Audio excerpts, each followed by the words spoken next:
la lección del tercer domingo de Pascua.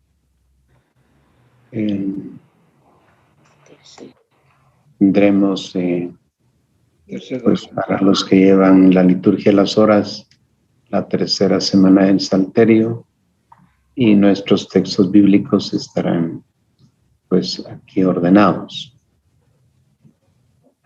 Pidámosle al Señor pues que abra nuestro corazón y nuestro entendimiento para que podamos vivir nuestra fe con la alegría y la certeza de que Él está vivo y que está junto a nosotros.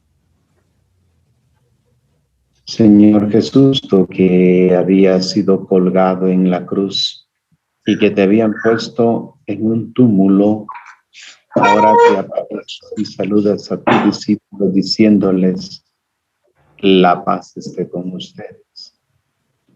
Te pedimos que nos ayudes a comprender todo el misterio de tu resurrección y así valorar el hecho de que tú que venciste la muerte ahora estás vivo y estás a nuestro lado. Derrama en nosotros tu Espíritu Santo para que sepamos reconocerte en nuestra vida y tener la certeza y la seguridad de que estás vivo y que estás a nuestro lado porque has resucitado y que nos implicas y comprometes en tu misión. Amén. En la introducción, Dios nos pedirá que les mostremos las manos. Contemplamos las aves del cielo y los lirios del campo, pero la dulce emoción que sentimos queda velada por la tristeza que procede del destino que nos une a estas espléndidas criaturas. También el hombre es como flor que se abre y se marchita, y sus días son como la hierba.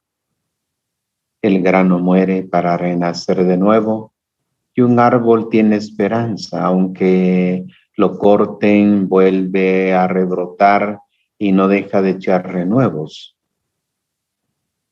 ¿Cuál será el epílogo del dramático duelo entre la muerte y la vida en el que el hombre está también envuelto?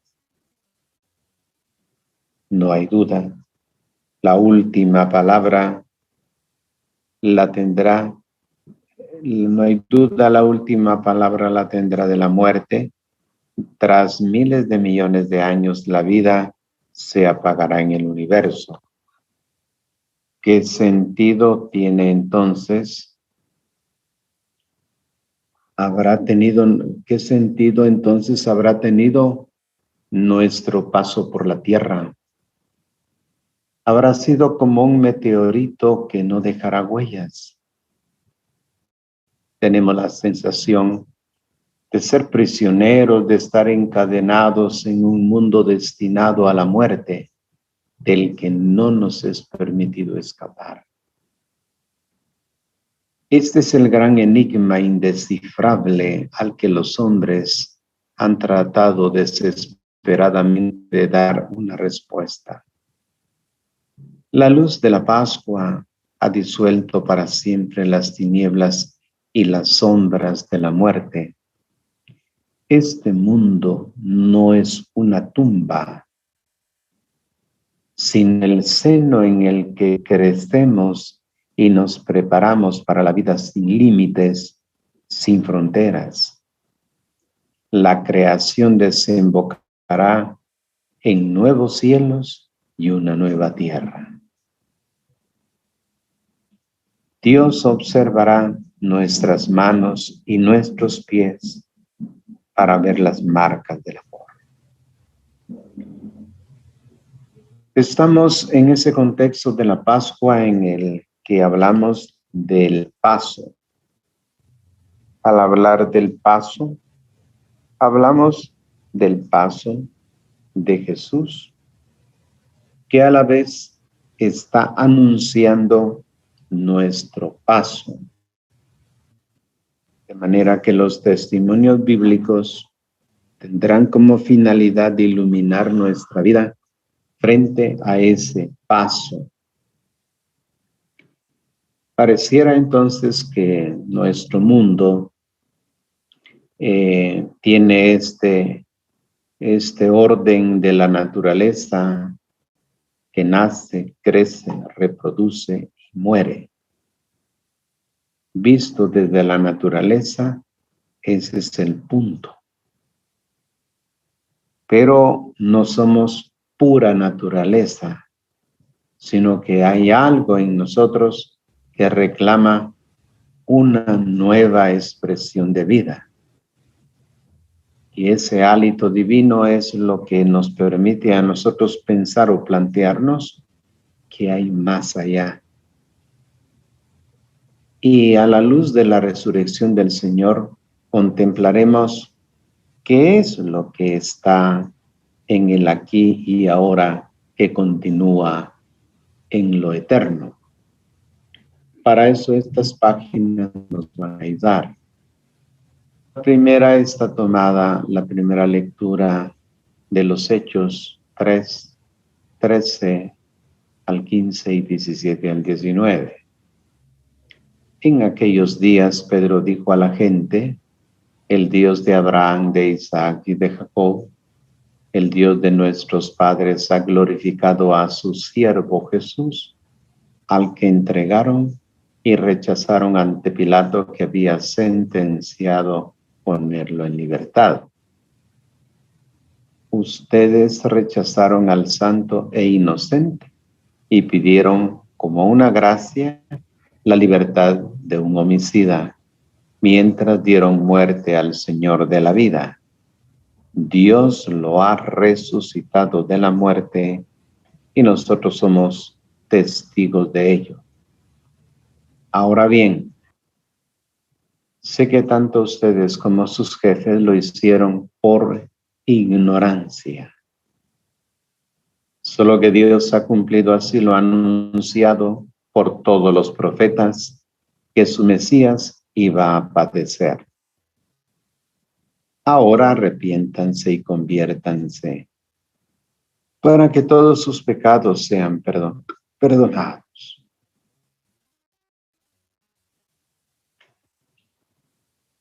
Estamos en el contexto del tema de la resurrección.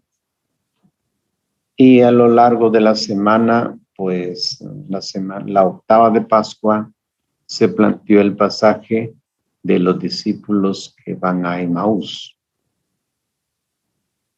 Y al mismo tiempo han sido los Hechos de los Apóstoles quienes nos han acompañado como primera lectura, escrito por San Lucas, para decirnos en qué consiste esta nueva vida de los discípulos en base a la resurrección.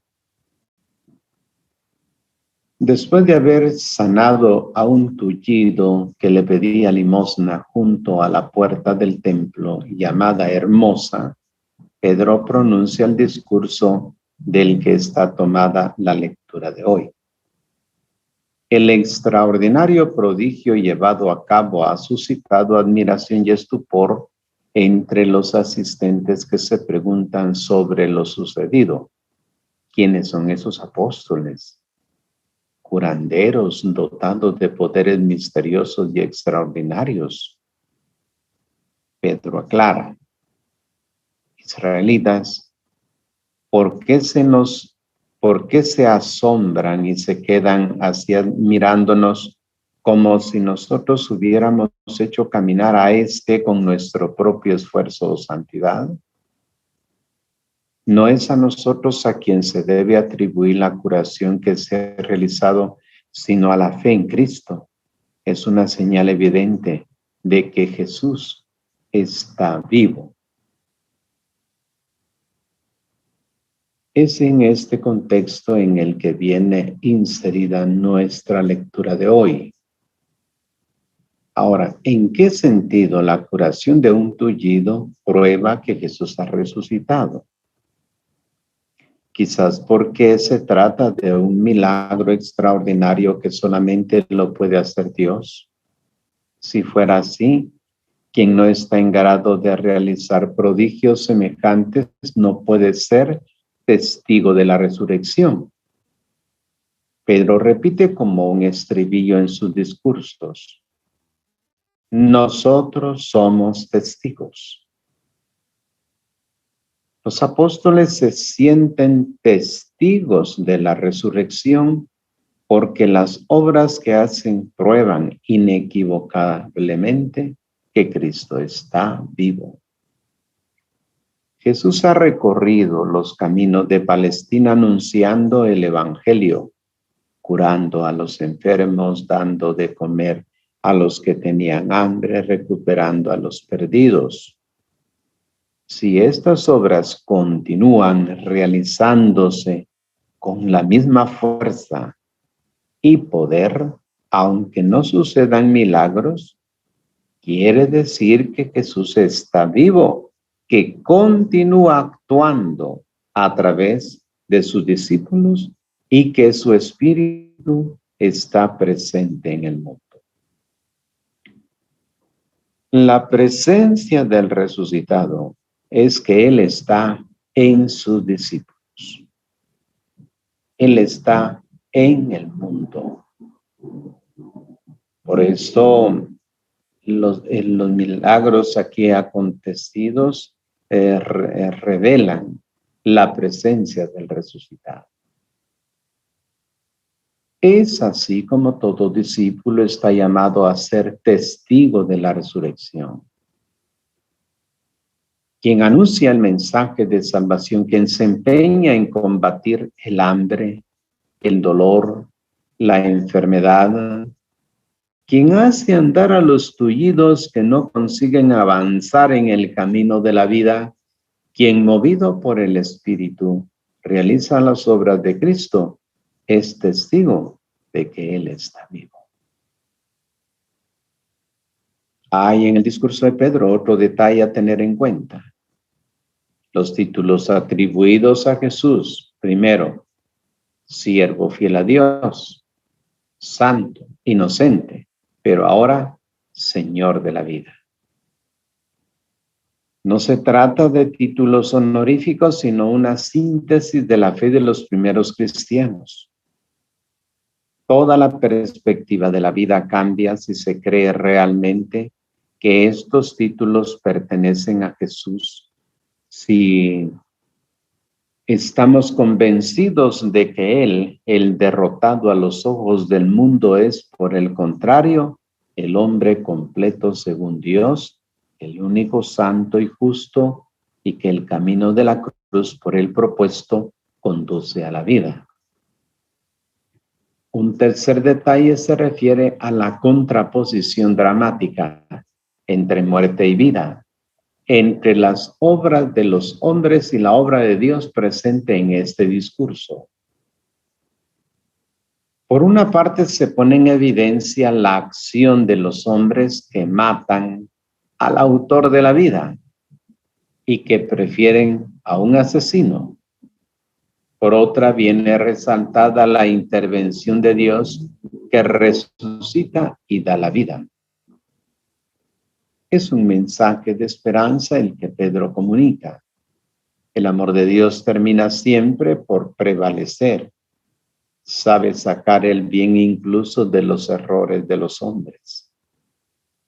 Su proyecto no puede ser anulado por la ignorancia o la maldad. Aún los acontecimientos más dramáticos, los gestos más insensatos, serán siempre guiados por Él y llegarán a formar parte de su proyecto de salvación. En la última parte del pasaje, Pedro les invita a la conversión. Los errores y pecados que no van atribuidos a la maldad, sino a la ignorancia, no tendrán nunca la última palabra. Al final siempre sonará el anuncio del perdón y la posibilidad de recuperación. Así que la curación del tullido es prueba de ello. Aún la persona más deforme, más paralítica, será sana.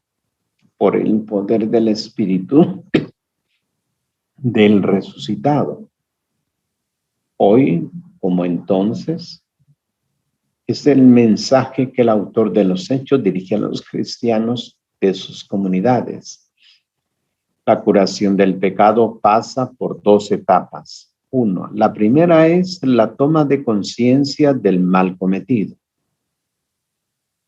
Segundo, la admisión sin excusas de haber errado. Y la segunda, pues, es el cambio de vida. Para que se dé el cambio de mentalidad, primero es necesario tomar conciencia del mal que uno ha realizado. Admitir, pues, que no hay excusa, que uno fue consciente del mal que hizo, que lo hizo con la intención de dañar. Pero ahora la última parte es que uno debe proceder a un cambio de vida. La segunda lectura, tenemos aquí el texto de Juan 2, 1, 5 al 9. Hijitos míos, les escribo esto para que no peque. Pero si alguien peca, tenemos un abogado ante el Padre, Jesucristo justo. Él se ofreció en sacrificio para que nuestros pecados sean perdonados, y no solo los nuestros, sino los de todo el mundo. La señal de que lo conocemos es que cumplimos sus mandamientos. Quien dice que lo conoce y no cumple sus mandamientos miente y no es sincero. Pero quien cumple su palabra, ese ama perfectamente a Dios. En eso conocemos que estamos con Él. Uno de los errores teológicos que se estaban difundiendo en las comunidades del escritor de la carta de Juan era una especie de optimismo absurdo, una insensata permisividad en el campo moral. Algunos grupos de discípulos sostenían que la sabiduría espiritual que habían adquirido y la iluminación recibida les inmunizaba contra cualquier pecado. Se trata entonces de los dokein, los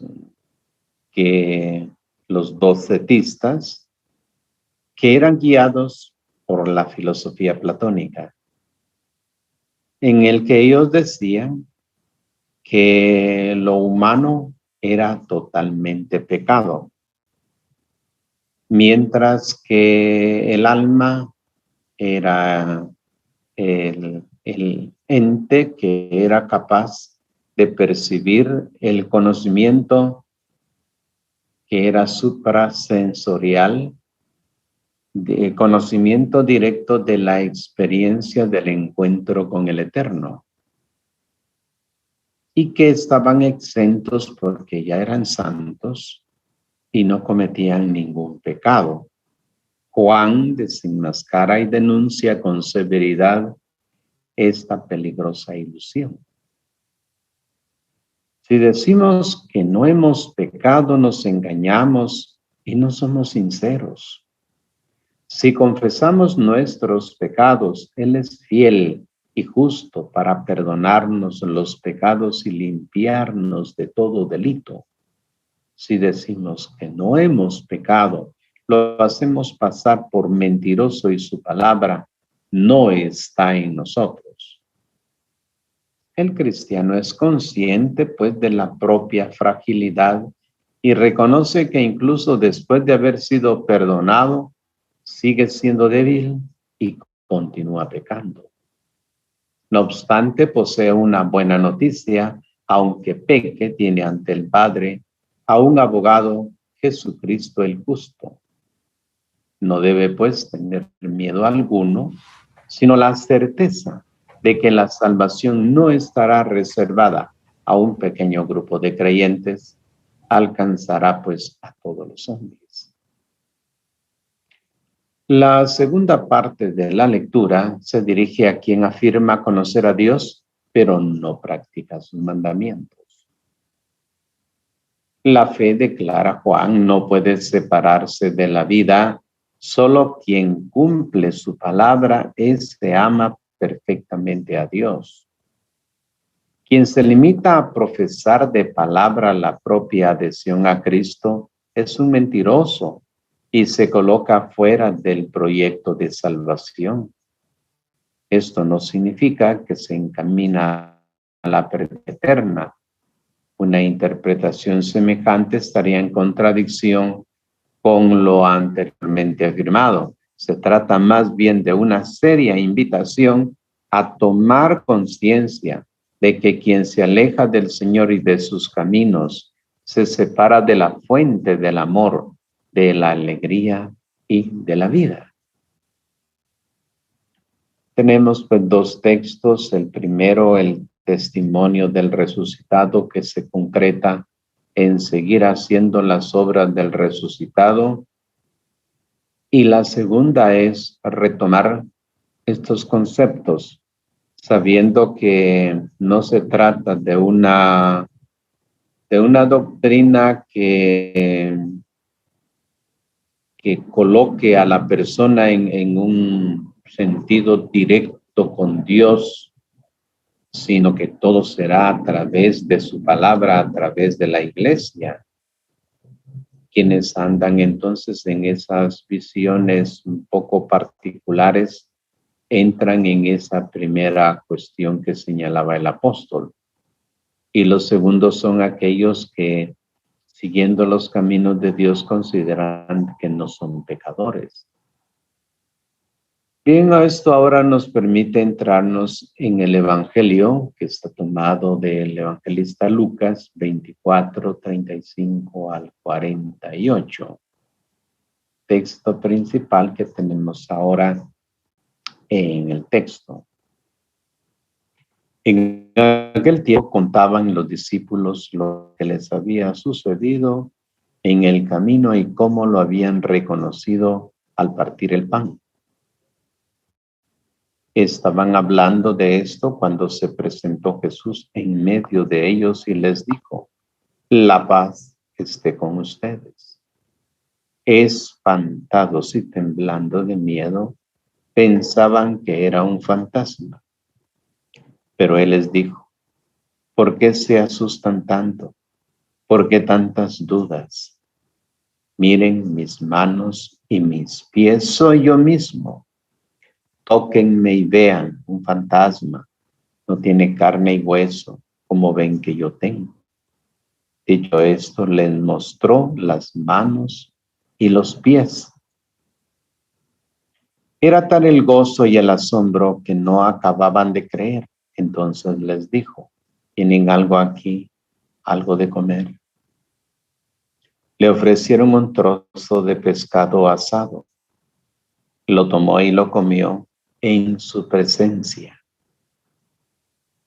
Después les dijo: esto es lo que les decía cuando todavía estaba con ustedes, que tenía que cumplirse en mí todo lo escrito en la ley de Moisés, en los profetas y en los salmos.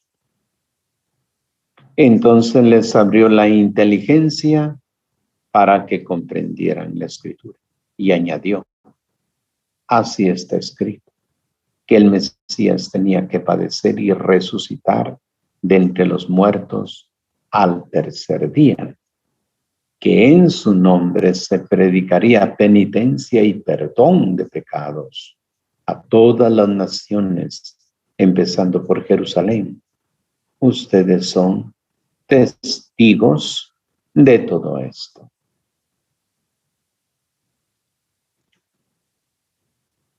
Hay varias cosas que hay que considerar para la interpretación ahora del texto. El texto del evangelista Lucas fue escrito para la gente de las comunidades griegas. entre el mundo judío y el mundo griego hay una diferencia en el concepto de lo que la persona humana es. Los griegos se habían desarrollado con los pensadores griegos como Platón, que el hombre era un compuesto de carne, cuerpo y alma, espíritu. Y que el cuerpo se entendía como la cárcel y el alma que descendía, venía castigada por un tiempo y que al cumplir el castigo era liberada del cuerpo y nunca más volvería a tener ese cuerpo, porque ese cuerpo era la cárcel del alma.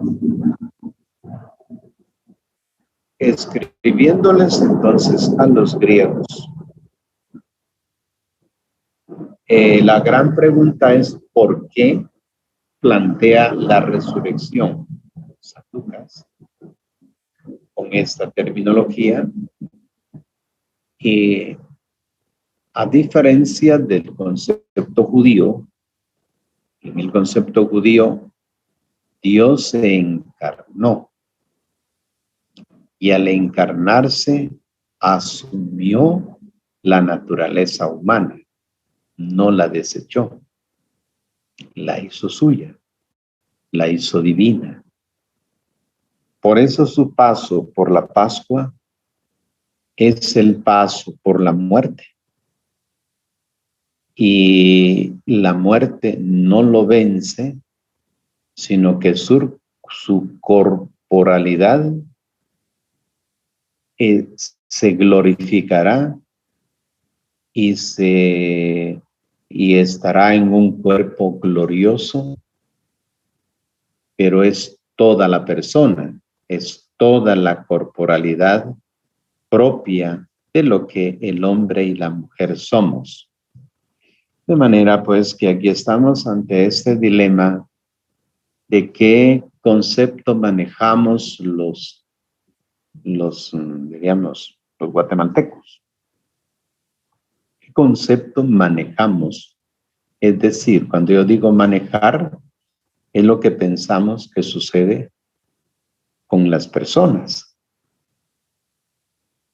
Nuestro lenguaje tan común es que la persona que muere, su cuerpo se ha quedado aquí y su vida se ha ido a otro lugar, lo que pensamos.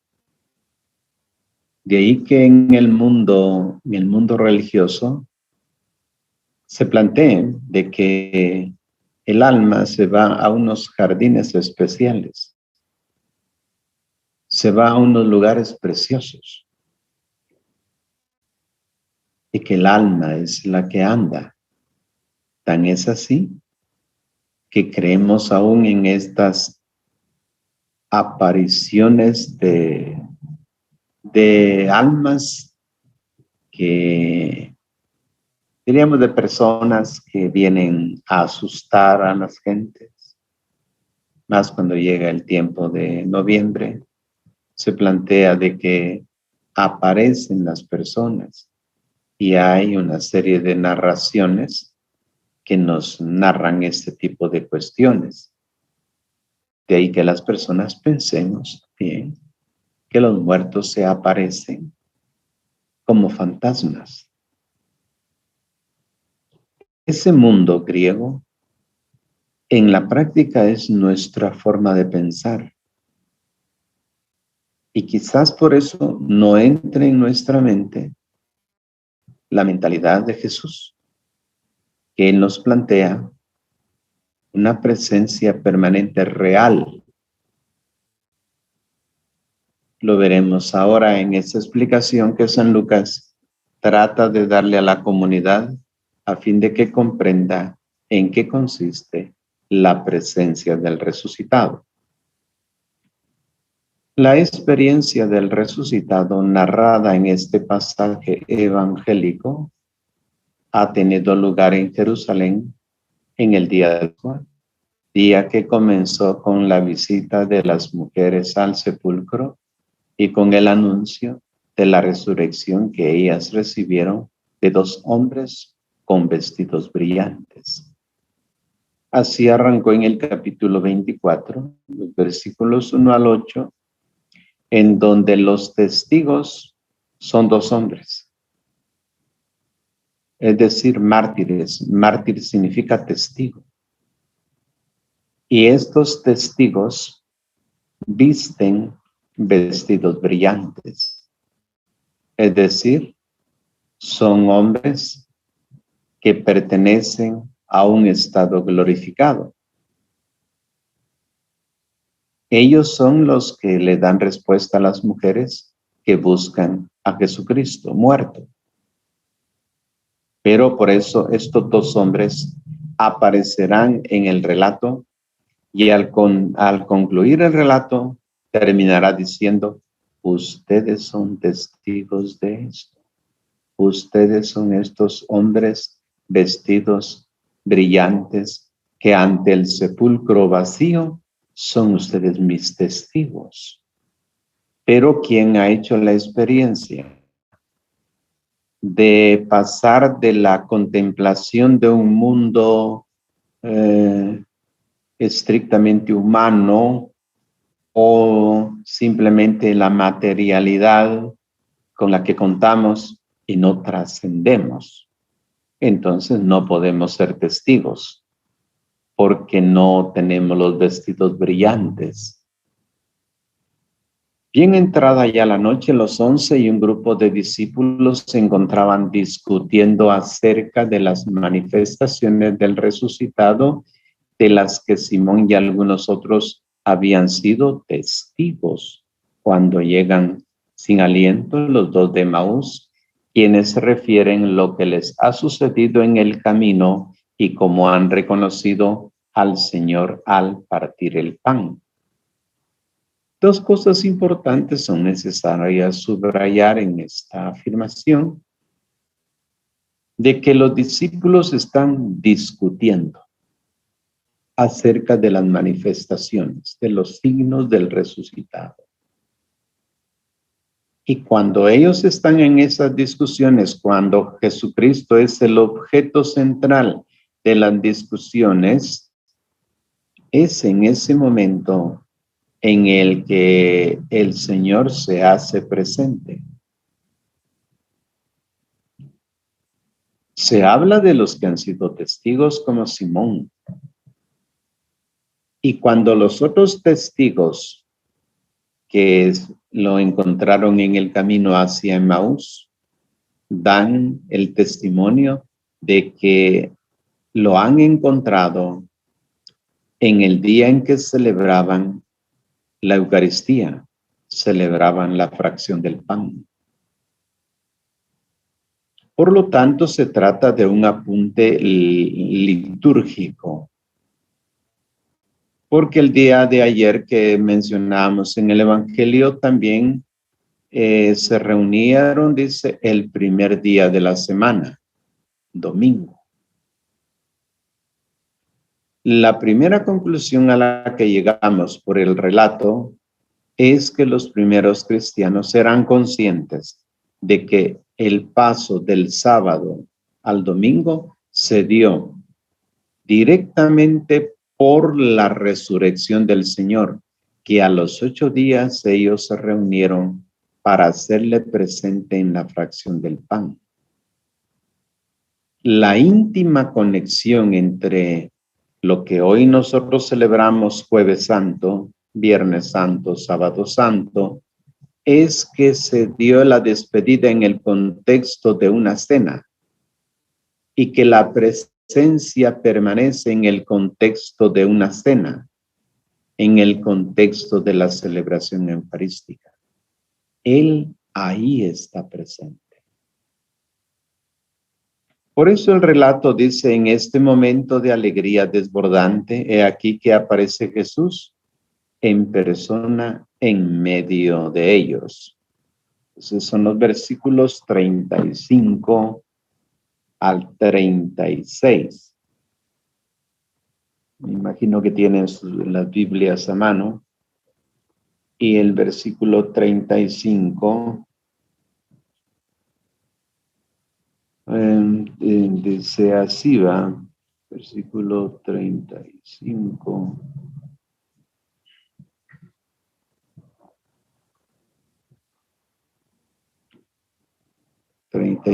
Dice, ellos por su parte contaron lo que había pasado en el camino y cómo lo habían reconocido al partir el pan. Verso 36. Estaban comentando todo esto cuando se presentó Jesús en medio de ellos y les dijo, la paz con vosotros. Se presentó en medio de ellos. Entonces, el texto bíblico nos habla de presencia en medio de ellos.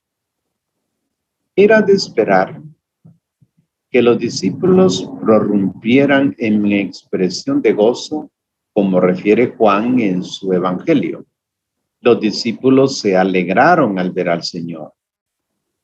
Lucas afirma, sin embargo, que se quedaron espantados y temblando de miedo porque pensaban que era un fantasma y surgieron dudas en sus corazones. Su reacción es difícil de explicar. Es todavía más difícil de comprender la razón de sus dificultades para creer. Era tal el gozo y el asombro que no acababan de creer. ¿Cómo conciliar la alegría con las dudas? Nos deja perplejos el hecho de que Jesús coma pescado ante sus discípulos. Pablo asegura que el cuerpo de los resucitados no es material como el que tenemos en este mundo. Es, dice Pablo, un cuerpo espiritual que pasa a través de puertas cerradas y por tanto, pues no puede comer. Hay quien piensa que sucedería algo semejante a lo que viene narrado en el libro de Tobías, donde se dice que el arcángel Rafael, en el momento en que se da a conocer, declara, aunque ustedes me veían comer, no comía. Era pura apariencia. ¿Por qué? Porque era un ángel. Pero esta explicación no convence porque en este caso la prueba dada por Jesús de su corporeidad estaría basada en una ilusión, en una alucinación. Jerusalén, por otra parte, está bastante alejada del mar y no es probable que los discípulos pudieran ofrecer a Jesús en tan poco tiempo un plato de pescado a la brasa. El caso sería más verosímil, pues, en Cafarnaúm. Estas dificultades, justamente resaltadas por los racionalistas, son preciosas porque nos hacen ir más allá del significado inmediato de lo narrado para captar su sentido más profundo. Lucas ha recorrido a un lenguaje concreto y a imágenes materiales para transmitir verdades inefables. ¿Qué significan, pues, el maravillarse, el miedo, las dudas de los discípulos o el hecho de que Jesús comiera ante ellos y después ese extraño modo de reconocerlo a través de la observación de sus manos y de sus pies? A las personas se las reconoce por las facciones del rostro, no por las manos o por los pies. Toda presencia de Dios narrada en la Biblia viene siempre acompañada por reacciones de temor por parte del hombre. Recordemos la exclamación de Isaías ante el momento en que recibió su vocación. Ay de mí, estoy perdido. Yo, hombre de labios impuros, he visto con mis ojos al Señor, al Rey y Señor Todopoderoso. Pensemos en Zacarías y María, quienes quedaron respectivamente asustados y desconcertada ante el anuncio del nacimiento de un hijo. O bien a los apóstoles, quienes durante la transfiguración estaban llenos de miedo. No se trata del miedo ante un peligro, sino del estupor de quien recibe una revelación de Dios. También en nuestro pasaje de hoy, el maravillarse y el temor son imágenes bíblicas. El evangelista se sirve de ellas para narrar las experiencias sobrenaturales e inefables de los discípulos que han sido inundados por una luz que no es de este mundo, sino que viene de Dios. Han tenido un encuentro con el resucitado. El maravillarse y el miedo acompañan siempre, también hoy, a las manifestaciones del Señor en medio de sus comunidades. Maravilla y temor son imágenes de los cambios radicales que la aparición del resucitado realiza en la vida del hombre. Con su fulgor, a la luz de la Pascua revela la mezquindad de todo intento de replegarse en el mundo presente y abre de par en par las mentes y los corazones a realidades absolutamente nuevas, al mundo de los resucitados, mundo que fascina y suscita maravilla y temor porque se trata del mundo de Dios. Dejarse envolver en esta nueva dimensión no es simple ni ocurre de inmediato, lleva consigo dudas y perplejidades. Son las dudas a las que se refiere no solamente el Evangelio de hoy, sino todo el relato de las experiencias del resucitado. Así que escepticismo, incredulidad, incerteza sobre la identidad de aquel que se les aparecía han caracterizado el camino lento y fatigoso que ha conducido a los apóstoles a la fe. Como les ocurrió a ellos, también a nosotros. La realidad de la resurrección nos parece demasiado bella como para ser verdad. En algunas circunstancias los apóstoles han tenido la sensación de contemplar a un fantasma, otras veces, como ocurrió en el lago de Tiberíades, no han reconocido en el resucitado al maestro que habían seguido a lo largo de los caminos de Palestina.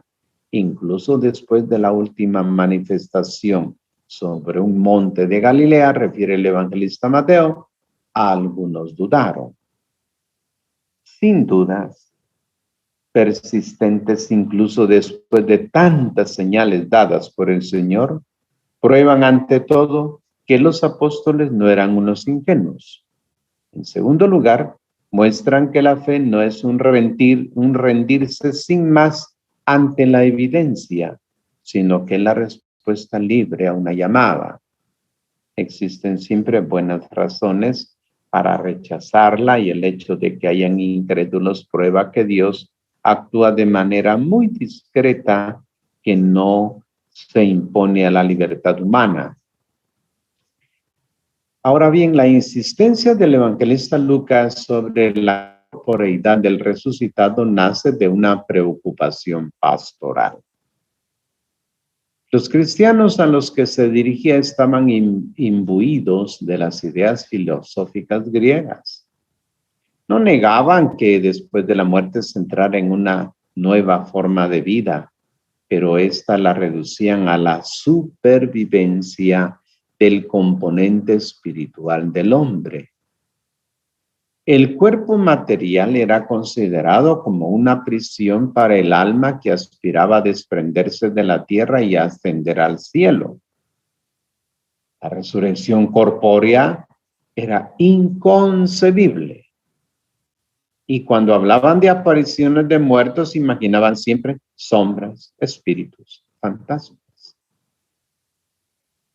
Para hacer aceptable la novedad de la concepción cristiana de la resurrección, a quienes estaban ligados a la cultura griega, Lucas, el único entre los evangelistas, se vio obligado a recurrir a un lenguaje muy corpóreo. Los discípulos aseguran han tocado al resucitado, han comido con él, han sido invitados a mirar su carne y sus huesos. Son afirmaciones de un realismo desconcertante. Si no se tiene presente a los destinatarios de la obra de Lucas y cuál es el objetivo que ha llevado al evangelista a expresarse de esta manera, se corre el riesgo de equiparar la resurrección de Jesús a la reanimación de su cadáver o a un regreso a la forma de vida que tenía antes. Este es el problema.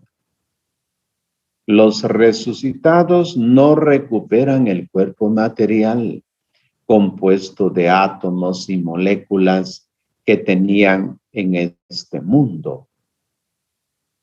No tendría sentido ser despojados en el momento de la muerte de ese cuerpo para después recuperarlo en el día de la resurrección de los muertos.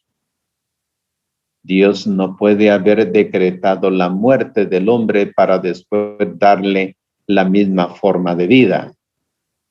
Si lo ha destinado a la muerte, ha sido para introducirlo en una forma de vida nueva, completamente diferente de la actual, tan diferente como para no poder ser imaginada ni verificada. Dice San Pablo que no ha pasado por la mente del hombre, ni ha visto jamás en su vida lo que Dios tiene preparado para los que le aman. ¿Qué transformación será? Nuestros sentidos no están en grado de captarla, puede ser percibida solamente a través de imágenes y signos y ser aceptada por la fe. Ahora tratemos de reformular el mensaje teológico del pasaje empleando un lenguaje más comprensible para nuestra cultura. Vamos a tratar de hacer eso entre la cultura de los textos bíblicos a la cultura nuestra. El resucitado, asegura Lucas, no era un fantasma, sino el mismo Jesús que los discípulos habían tocado sus manos y con el que habían comido. Había cambiado de aspecto, se había operado en él una sublime metamorfosis que lo hacía irreconocible, estaba transfigurado, pero no era otra persona, conservaba su cuerpo, su capacidad de manifestarse exteriormente, de relacionarse, de comunicar su amor, pero su cuerpo era diferente. Era, como enseña San Pablo, un cuerpo espiritual. Jesús tiene ahora un cuerpo que le permite continuar comiendo y bebiendo con nosotros, es decir, tomar parte en nuestras esperanzas, desilusiones, alegrías y penas. No es inalcanzable, no es un espíritu irremediablemente alejado y distante de nuestra realidad. Incluso después de su regreso al Padre, Él sigue siendo plenamente hombre, uno de nosotros. No es el único resucitado, no. Él es el primogénito de aquellos que resucitan de entre los muertos. Por eso dice el texto de Colosenses 1:18 que Él es el primogénito de los resucitados. Lo que ocurrió en Él se repite en cada discípulo. Miren esta afirmación. Lo que ocurrió en Él se repite en cada discípulo. Al momento de la muerte, no habrá una separación del alma del cuerpo. Esto es filosofía griega, no un concepto bíblico, sino que el hombre en su integridad entrará transfigurado en el mundo de Dios. Ahora se entiende mejor la invitación del resucitado a mirar sus manos y sus pies. Mientras que a las personas se las identifica por el rostro, Jesús quiere ser reconocido por las manos y los pies. Se refiere a las heridas impresas por los clavos y a la cruz, ápice de una vida entregada por amor. Incluso como resucitado, el cuerpo de Jesús conserva las marcas de la entrega total de sí mismo. Dios no tiene otras manos que las de Cristo clavadas por amor. Sería una blasfemia imaginar que puedan hacer daño al hombre. No tiene otros pies que los de Cristo clavados y los muestra para decirnos que nunca podrá ya alejarse de nosotros. Es contemplando estas manos y estos pies que el hombre descubre el verdadero único Dios. También el cristiano debe ser reconocido por las manos y los pies. Bienaventurados aquellos que podrán mostrar a Dios sus manos y sus pies marcados por actos de amor. Podrán gloriarse con Pablo, que decía él: llevo en mi cuerpo las marcas de Jesús. En la última parte del pasaje viene indicado cómo experimentar hoy al resucitado. Es necesario abrir el corazón a la comprensión de las Escrituras. Es a través de ellas que Cristo continúa mostrándose a sus discípulos sus manos y sus pies, es decir, sus gestos de amor. Inmediatamente después viene el gran anuncio, presente también en las otras dos lecturas. En el nombre de Cristo serán proclamados a todas las gentes la conversión y el perdón de los pecados. Creer en la resurrección del Señor implica un cambio radical en la manera de pensar y de vivir. La noche de Pascua marcaba para los primeros cristianos el pasar de la muerte a la vida a través del sacramento del bautismo. El anuncio de la resurrección de Cristo es eficaz y creíble solo si los discípulos pueden, como el Maestro, mostrar a los hombres sus manos y sus pies marcados por las obras del amor. Es lo que nos dicen pues los textos bíblicos. Ahora nosotros meditamos. Aprovechemos este pasaje para conocer más sobre el Señor resucitado, para profundizar en su persona, en su mensaje y en el sentido que tiene su victoria sobre la muerte. ¿Qué me llama la atención de este pasaje? ¿Qué impresión me causa la actitud del Señor Jesús, que se aparece a sus discípulos, que se da a conocer, les explica las Escrituras y los hace testigos de su resurrección? Porque el Señor resucitado muestra sus llagas. ¿Qué pretende cuando dice, miren mis manos y mis pies? ¿Qué quiere demostrar con eso? ¿Por qué lo hace? ¿Qué está afirmando con ese gesto? ¿Qué importancia tiene el hecho de que Jesús haya dicho, soy yo, tóquenme? Y que después haya pedido algo para comer y que haya comido delante de ellos. ¿Qué está indicando con esto? ¿Qué nos revela respecto de su nueva corporeidad y a su nueva manera materialidad? ¿Qué implica y qué sentido tiene ser testigo del Señor resucitado? Cuando uno lo es, ¿qué es aquello que caracteriza e identifica al testigo? Hoy, ¿cómo? ¿De qué manera? ¿En qué circunstancias uno es testigo? ¿Qué le aporta a nuestra fe saber que Jesús está resucitado? que tenga un cuerpo y que se lo pueda tocar y que siga a nuestro lado? Respondámosle al Señor. Teniendo la convicción de que el Señor está vivo, resucitado, recurramos a Él con toda confianza, sabiendo que nos escucha y que está a nuestro lado. Señor, tú que nos dices, la paz esté con ustedes. Te pido, Señor Jesús, tú que estás vivo y resucitado, ayúdanos a encontrarte en la nueva presencia cuando tú te haces presente en medio de nosotros.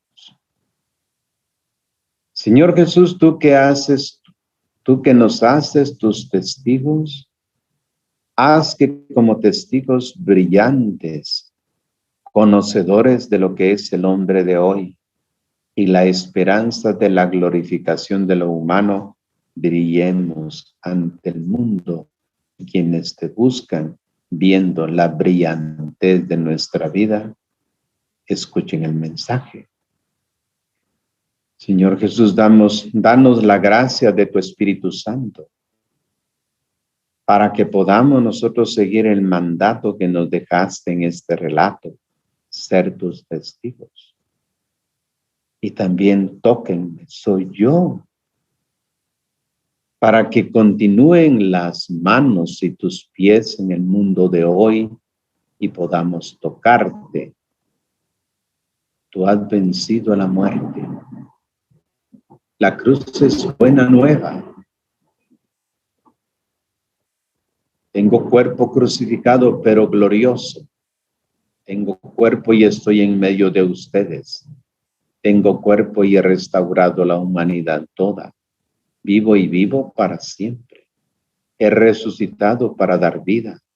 He resucitado para estar con ustedes. ¿A qué me comprometo para demostrar el cambio? Teniendo en cuenta que el Señor nos pide vivir nuestra fe, dando testimonio de su resurrección, veamos qué va a cambiar en nuestra vida sabiendo que Él está vivo y que nos ha dejado esa misión. ¿Qué debo hacer para siempre en la presencia del Señor, sabiendo que Él ha resucitado y está vivo junto a nosotros? ¿Qué hacer para conocer, reflexionar y vivir la palabra del Señor, sabiendo que en ella encontramos el mensaje de salvación que es el alimento del alma? Hoy, ¿cómo ser testigos del Señor? ¿Cómo anunciarlo y darlo a conocer? ¿De qué manera?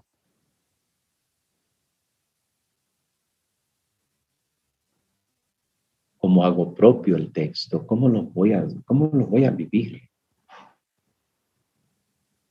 Contemplo a Jesús sabiendo que el Señor está vivo, resucitado, que tiene cuerpo y que nos llena de su paz.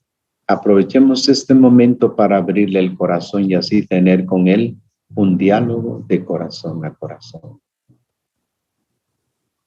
Señor Jesús, tu resurrección para nosotros es motivo de inmensa alegría porque con eso nos han mostrado que creer en ti no es una fantasía ni una utopía, sino que creer en ti es tener la seguridad de que en ti adquirimos el sentido pleno de la vida, pues tú eres el Dios vivo y verdadero que te hiciste hombre, que moriste en la cruz y que nos dejaste tu ejemplo para adquirir en ti vida y salvación. Así tu resurrección es la garantía de que tu persona y de que tus enseñanzas son auténticas y valederas, pues con eso nos haces ver que eres en verdad el Hijo de Dios vivo. Pero no solo nos has dejado esa seguridad, sino que además nos has querido mostrar que tienes cuerpo, que no eres un fantasma, que no eres una ilusión o una imaginación, sino que eres el mismo que ha muerto en la cruz y que ahora has resucitado y estás vivo.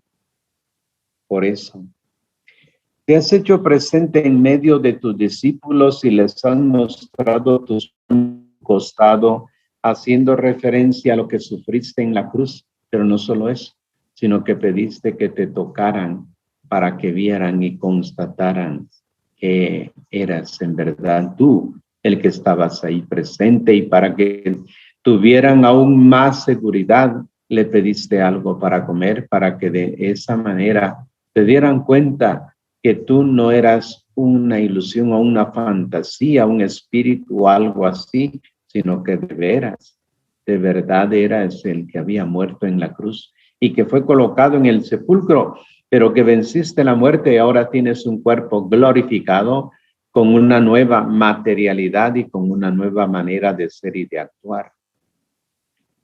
Señor Jesús, ayúdanos a nosotros a tener la convicción y la certeza de que tú, el que anduvo por Galilea, el que sanó a los enfermos, el que dio su vida en la cruz, el que fue sepultado, ese mismo hoy estás vivo, presente en medio de nosotros. Ayúdanos, Señor, a saber que tú estás a nuestro lado, que nos escuchas, que nos atiendes y que quieres relacionarte con nosotros. Danos, Señor, la gracia de creer en ti, sabiendo que tú estás vivo y que nos vivificas en tu amor.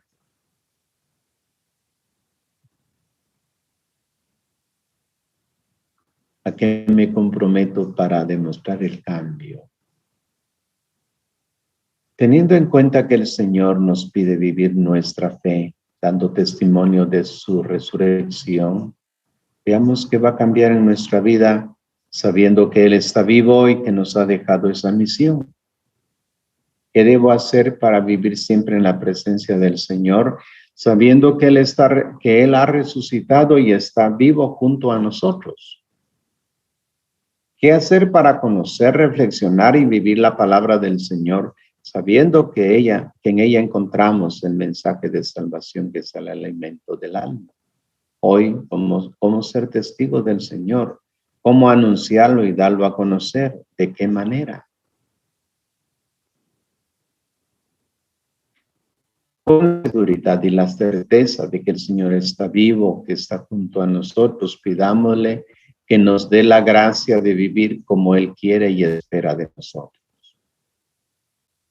Señor Jesús, tú que has vencido la muerte, que estás vivo y presente a nuestro lado, que estás resucitado, nos has dejado la misión de ser testigos, de anunciarte y llevar tu mensaje a otros que no te conocen. Ahora que somos más conscientes de lo que implica seguirte, te pedimos que nos ayudes a vivir nuestra vida de acuerdo a tu palabra, mostrando nuestra fe con nuestra vida, transmitiendo tu vida con nuestras actitudes, dándote a conocer con nuestros gestos, actuando y amando como tú.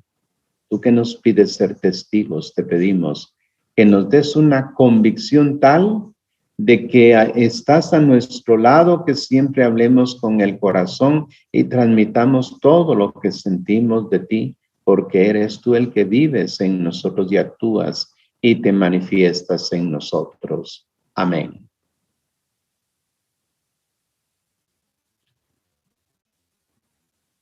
Después de haber presentado pues lo que es el texto bíblico, no queda sino dejar algún espacio para escuchar si hay alguna pregunta o algún aporte que enriquezca pues esta reunión.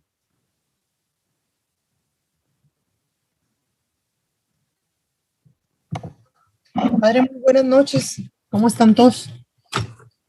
Buenas noches. Yo tengo una consulta. La vida es sumamente breve y el camino es largo. Yo sé que no existen esos caminos cortos, pero estamos haciendo un camino ahora en este conocimiento, pero hay alguna forma de introducirse como una inmersión total para poder acelerar este proceso. Porque yo siento que esto que tiene una riqueza inmensa compromete a algo a lo que yo particularmente pienso que me falta preparación, me falta algo, probablemente es haciéndolo como uno lo comprende, ¿no? Lo aprende más, pero preferiría escuchar de usted sus consejos para hacer eso, como un total immersion en esta cosa, en algo que uno pueda empaparse para poder derramar sobre otros. Porque creo que ese es el mensaje central. Somos testigos y para ser testigo uno tiene que estar empapado, ver, creer, tener fe. O sea, el cristianismo nace por la experiencia del encuentro, el encuentro con el resucitado. Entonces ese nacimiento permitió que los cristianos, es decir, los apóstoles y las gentes que habían creído en él, que eran muchas gentes, ellos, su aporte, la forma de vivir, era realizar el concepto que Jesús tenía de nueva humanidad. Esa visión del proyecto del reino de Dios para los que quedaron, los que se dieron cuenta de ese cambio y sintieron la presencia en medio de ellos, se lanzaron a realizar el proyecto.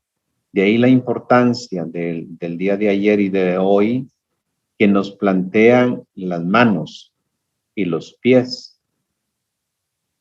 Porque los cristianos nos vamos a parecer a Jesús cuando nos desgastemos haciendo el bien. Y eso es lo que nos va a identificar con el cuerpo de Cristo muerto y de Cristo resucitado. Porque las heridas de las manos y de los pies traspasan este estado humano, traspasa al mundo de lo eterno. La historicidad del hombre, con lo que vivió aquí, pervive en la eternidad. De ahí la importancia que tenemos de la concepción en la Iglesia Católica de los santos. Los santos son personas que aquí pasaron haciendo el bien y en su corporalidad nueva, glorificada, esa memoria está frente a Dios en la eternidad. Eso no se borra.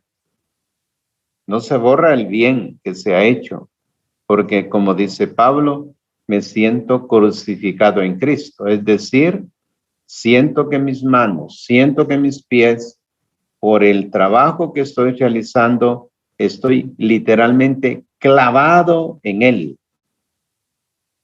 Y esto es lo que a nosotros nos toca en cierto grado.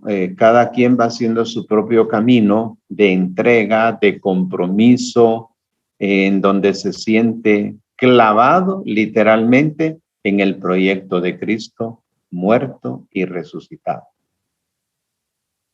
Entonces, cada quien a su ritmo va a ir logrando integrarse en este proyecto que tiene su dosis pues, de cansancio, tiene su dosis de sufrimiento, tiene su dosis de desgaste por el proyecto, pero que vale la pena, porque eso que se vive se traslada a la eternidad.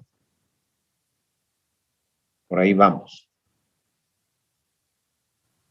Muy bien.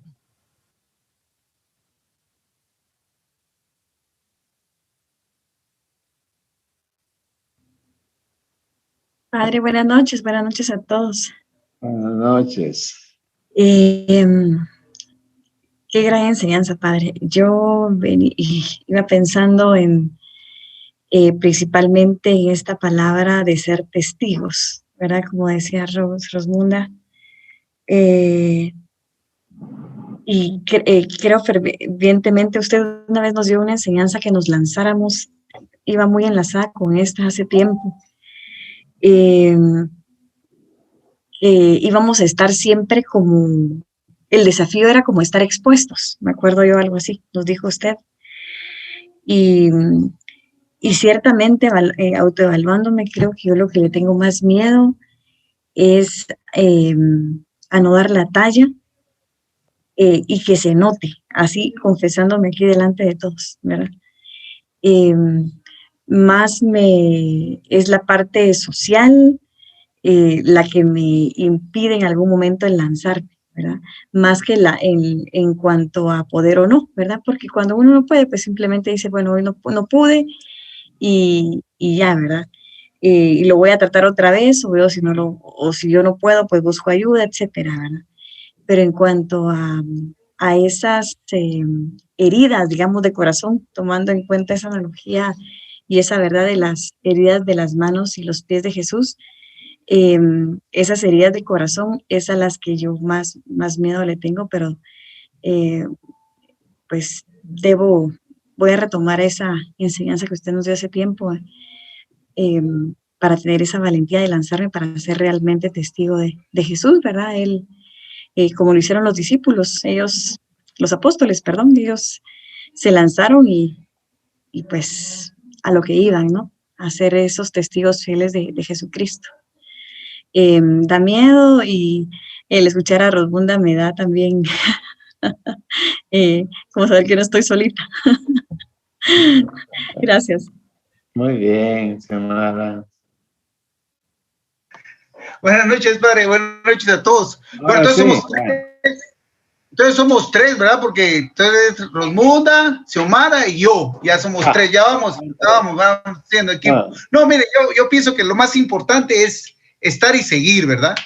Digo yo, porque yo recuerdo que el padre hablaba del ideal de la santidad y yo creo que ese debe ser nuestro ideal, buscar esa santidad, aunque a algunos nos cueste más o a algunos nos cueste menos, o algunos ya son santos, ¿va usted? Y nosotros todavía estamos queriendo ser todos los santos que podamos, ¿va? ¿Sí o no? Yo pienso que por ahí deberíamos de entrar, ¿verdad? Pero ya somos tres, así que no. Padre, usted, hay una partecita que decía que era lo que más nos había llamado la atención del Evangelio. Y yo hice una comparación entre el Evangelio de la semana pasada, que era de San Juan, y este que es de San Lucas, y que San Lucas es sinóptico y San Juan no lo es. Ajá.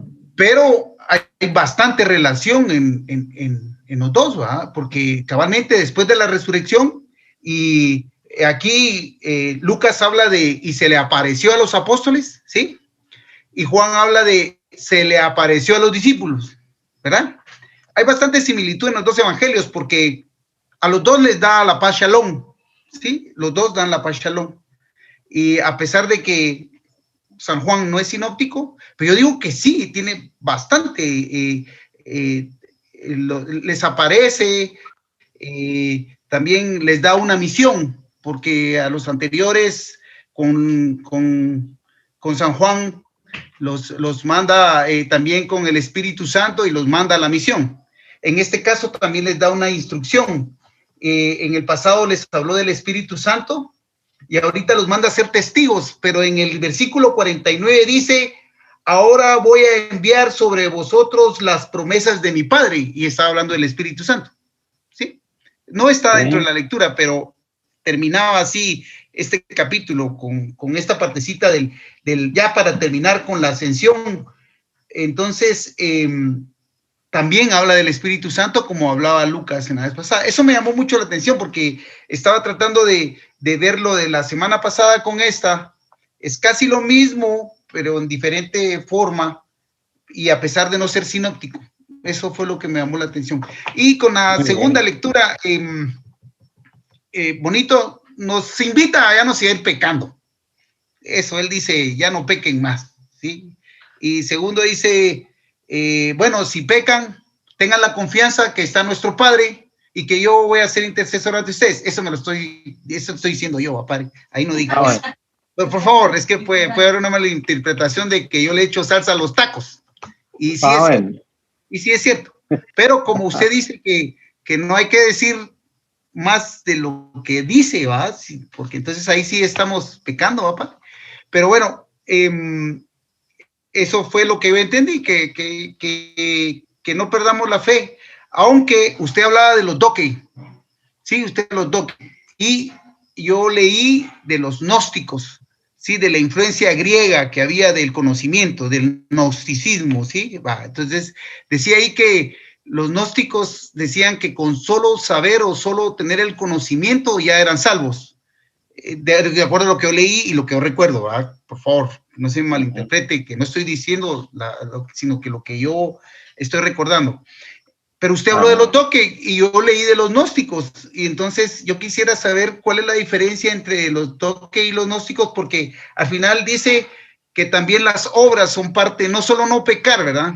Porque qué alegre va, no pecar, pero también dice que es importante que tengamos obras para poder conseguir la eternidad. Solo quisiera que me explicara esa partecita de los doque y los gnosticismos, padre. Gracias. La historia de este grupo es un grupo cristiano. Son miembros de las comunidades de Asia Menor, pero que interpretaron el cristianismo desde la filosofía platónica. Dokein significa simplemente apariencia, aparentemente.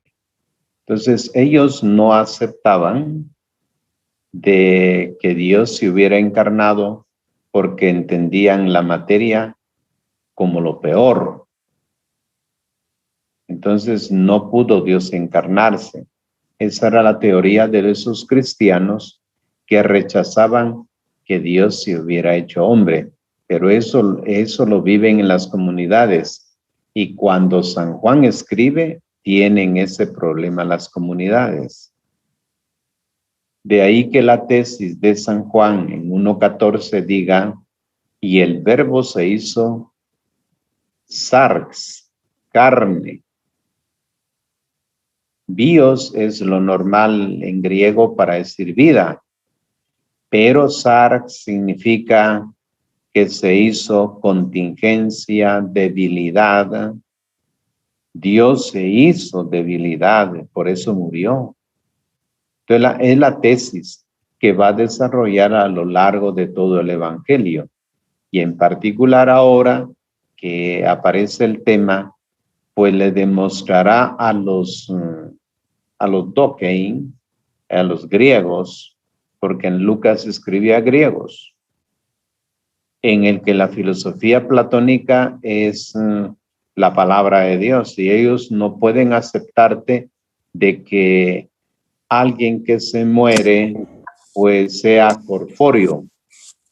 Tiene que ser alma, pero no corpóreo. Y el mundo judío, el mundo de Jesús, es que él se levantó glorificado. Su cuerpo es un cuerpo glorificado. Como eso no lo entienden, por eso se asustan, por eso le entran dudas. Y el evangelista recurre a un elemento de la comida eucarística y les dice Jesús, ¿tienen ahí algo de comer? Y en efecto el Señor come, dice, un pescado. Pero es un recurso literario para confirmar de que realmente el cuerpo es un cuerpo glorificado. Es la totalidad de la persona, no solo el alma, pues. Entonces, después de eso, de esos grupos cristianos, aparece un grupo que le llamamos después en la historia los valentinianos. Estos valentinianos ya entran a la gnosis. Gnosis es el conocimiento. Y el grupo que forma valentiniano se llama ya el grupo gnóstico. De ahí que aparezcan evangelios gnósticos, que son varios. Por supuesto, son evangelios apócrifos, pero que contienen la doctrina de aquellos que tuvieron no visiones, sino contacto directo con la divinidad, según los gnósticos. Por eso el conocimiento.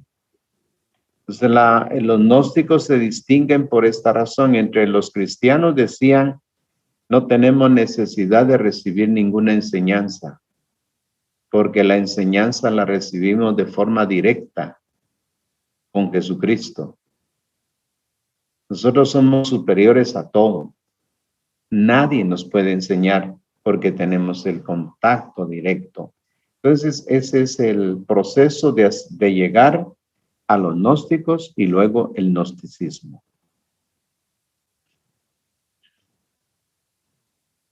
Muy bien. Gracias, padre, muy amable. Anoto.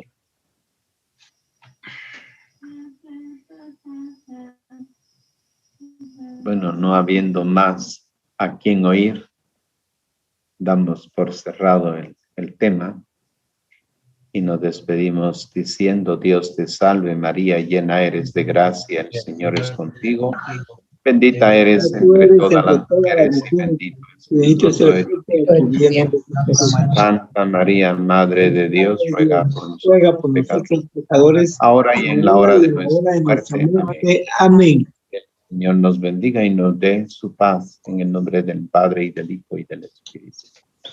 Buenas noches, descansen. Buenas noches, feliz noche. Que descanse usted también. Feliz noche. Buenas noches a todos. Gracias a todos. Que descansen. Dios conde.